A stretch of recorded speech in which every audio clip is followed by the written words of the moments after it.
Are long-term rental properties dead?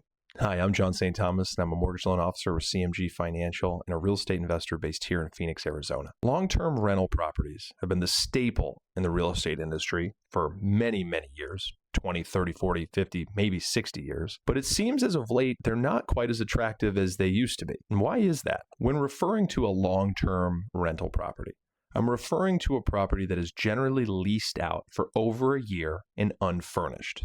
If you talk to your parents or your grandparents, or you knew somebody that owned rental properties over the years, chances are they were referring to a long-term rental property. Only in recent years have we seen the rise of other rental property options, things like short-term rentals, medium-term rentals, and co-living properties. So why have we seen these alternative methods? Well, the biggest gripe with long-term rental properties is that they simply just don't work today, meaning they don't make you any money. But is that in fact true? Well, the answer to that is, it depends on what market you're in. Let me explain. For those of us who live in higher priced markets, say me, for example, in Phoenix, Arizona, or somebody who's in Los Angeles, or Portland, Oregon, or Seattle, Washington, long-term rentals can be very difficult to make work. And here's why. When you have a higher priced home, generally speaking, that's going to come with a higher mortgage amount, which means you're going to have a larger payment amount. When you couple this with the fact that interest rates are also higher, you kind of get hit from two sides. A higher mortgage because of the higher priced real estate, and a higher mortgage payment because of the higher interest rates in today's environment. When you couple these two things together, it makes it very difficult for you to purchase a home, put 20 or 25% down, and for the rent that you're going to receive to be greater than the mortgage obligation that you have. So generally speaking, in higher priced markets, long-term rentals just don't work very well. The return on investment simply isn't worth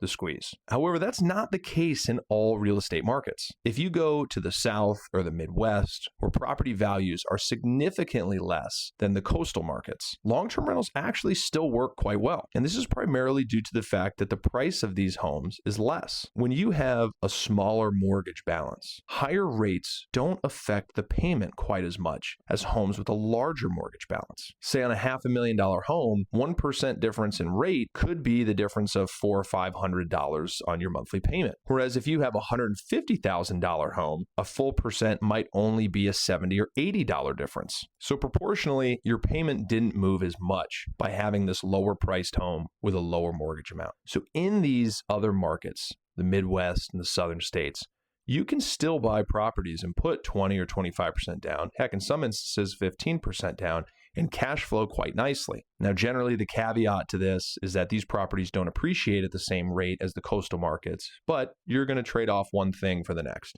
So, do long-term rentals really not work?